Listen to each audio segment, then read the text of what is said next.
Our whole life is shaped by decision, but there's 3 decisions you're making every moment you're alive. And the way you make these 3 decisions shapes your destiny. 3 decisions that control people's entire lives. They're happening right now as people are listening, and they can test in their own mind if it's true. When I was a little kid, I grew up in a pretty tough environment. I had 4 different fathers, and we had never had money even for food. I mean, Thanksgiving with no food, and my parents are fighting.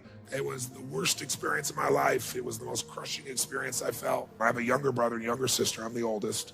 So I was trying to keep them from hearing this conversation. And then a miracle happened. Bang on the door. I'm the oldest, they're screaming, so I go answer the door. And I answer the door, and standing there is this giant man. It was this little boy. And he's holding this huge box of food. And beside him on the ground was a black pot with an uncooked turkey in it. And he said, "Is your father home?" And I said, "Just one moment." I was like, this is a gift from God. This is gonna change it all. This is gonna make my mom and dad happy. It's gonna be unbelievable. So I go, and my father is screaming at my mother through a closed door to the bedroom door. He's going, "You answer the door." I said, "I did. He's got to see you." I kind of teased. I said, "Dad, you gotta come." So he said, "Fine." He made one last yell at her, and he walks to the door, and I'm waiting there, just can't waiting to see his face. And my dad opens the door, and this man's standing there with this big box of food, and my father did not get happy. He looked at this man, and he raised his voice to him, and he said, "Look, we don't take charity." And then he took the door to slam it in the man's face. But the man was a good-sized man. He put his foot there and smacked his foot and bounced back over. He said, Sir, this is not charity. Everybody has tough times. Somebody knows you're having a tough time, and they want you to have a magical Thanksgiving. I'm just the delivery guy." He said, "Please take this." And my father said, "We don't take charity." He went to slam it again. And this time the guy put his shoulder against it so he couldn't do it. And then the guy said something that I'll never forget, and moments I wished he hadn't said. But he found a way to force my father. He's holding this thing, and he looked at me, and then he looked at my dad, and he said, "Don't make your family suffer because of your ego." Now my dad's level of energy increased, but he was also trapped. So he took the food, slammed it on our table, and slammed the door in the man's face, and never even thanked him. And then I thought, years I figured out, our whole life is shaped by decisions. That's what we've talked about today, right? But there's 3 decisions you're making every moment you're alive. And the way you make these 3 decisions shapes your destiny. First decision we're all making every moment is, what are you gonna focus on? I realized that my father's life and my life ended up very different because we made that day 3 decisions very differently. He decided to focus on the fact that he has not fed his family. If somebody is really stressed out, they're not stressed out for no reason. It's because they're focusing on something that makes them feel stressed. They often, when they're focusing on it, it changes the body. You start to feel tight. You start to feel a certain way. And then they use language like, "I don't know what to do. Why am I so overwhelmed?" So if we change what we focus on, if we change the way we use our body, if we change our language patterns, we'll instantly feel different. Think of how do people use their body when they're worried versus when they're excited. If you learn to use your body first, use your focus first, you can literally change how you feel in moments, and then you develop new habits where you start to feel good all the time, and it isn't some phony, fake pump up. It's literally the way you've conditioned your body. Just like being fit as an athlete, you want to be emotionally fit. And the second question you got to decide, every moment you're alive, including this moment, what are you going to focus on? Second question is, as you're focusing on, what does this mean? What does it mean? And the bottom line on meaning is, if you think about it, you get to make up the meaning, and most people pick the worst one, don't they? That day, my father decided to focus on the fact he hadn't fed his family, and I know what meaning he gave because he said it out loud over and over again, that he was worthless because he had not taken care of his family. The meaning creates your life. If you think, God is punishing you, that's why this is happening, which some people do, or God is challenging me, or is this a gift from God, or has it got nothing to do with God, I'm just a lazy bitch. So the meanings we select change how you feel instantly. And then the final, most important decision you make every moment you're alive, what am I gonna do?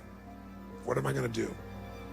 And I'll tell you what he decided to do. He decided to leave our family shortly thereafter. 3 years ago, he passed away. He died alone. Nobody wanted to be part of it. And my life turned out very different than him. I was the only one to go to his funeral. No one else in the family would go. And I can tell you, right before his death, he got the lesson because he looked at me and he said, "Son," he said, "I was a bastard. I didn't connect with anybody, and look what I'm dying of." But what changed my life was the meaning I gave it. I decided that day that what this means is that strangers care. And if strangers care about me and my family, I decided what I was gonna do is I was gonna care about strangers. And that completely changed my life. I promised myself someday I'd do well enough to do this for other families like was done for me. I realized in that moment that the worst day of my life, my father leaving, had actually been the best day of my life. Because if I hadn't had that experience, I wouldn't be here today. And now because of that, I'm get to live this life. And I have the desire and the drive and the want to give in this way. And so I've really realized that the worst day was the best day, and that was God's gift. The gift wouldn't have been there if he would have stayed. I tell you the story for a couple reasons. One is, if you want to change your life, figure out how your worst day was your best day. It'll change everything, because it is if you look for it. If you find the deeper meaning, it is. There's something in you that wouldn't be there without it. The most important decision you can make above any on the face of the earth is deciding that no matter what happens in your life, no matter what happens, you're gonna live in a beautiful state. And what the hell does that mean? It means that you're not gonna suffer. It means a beautiful state is that you're gonna be happy, but that's only one. Or you're gonna feel creative, or you're gonna be passionate, or you're gonna be in awe of something, or you're gonna feel love. Any state that's a beautiful state is really the core essence of who you are without fear.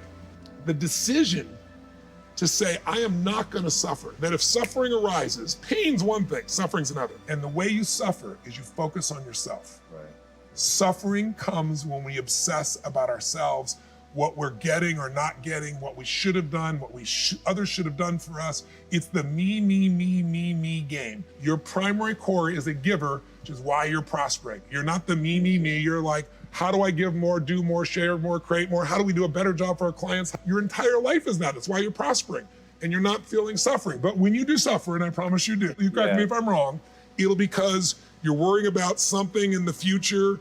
How's this gonna happen? Will this come together? Suffering could be worry, it could be anger, it could be frustration. It's anything that takes you out of a beautiful state. And here's what people don't get. You can end suffering by stop focusing on yourself and focus on something you want to serve greater than yourself. Your children, your wife, your mission, your life. You can get out of it in an instant because the nature of the human mind is to constantly compare things. Life is short. We don't know how short it's gonna be. But if you only had a week to live, I bet you wouldn't allow yourself to suffer over little crap that makes you crazy normally. I think you would probably spend time with those you love, you would do what you love, you'd take awe in a sunset, you'd smell the air, you would take in everything in those final moments that you possibly do. So my thing is, why wait? Right. Why wait? Why not just decide that if I start to suffer, I know the solution, because suffering is me obsessing about me. Here's history and one thought. Good times create weak people. Weak people create bad times. Bad times create strong people. Strong people create good times.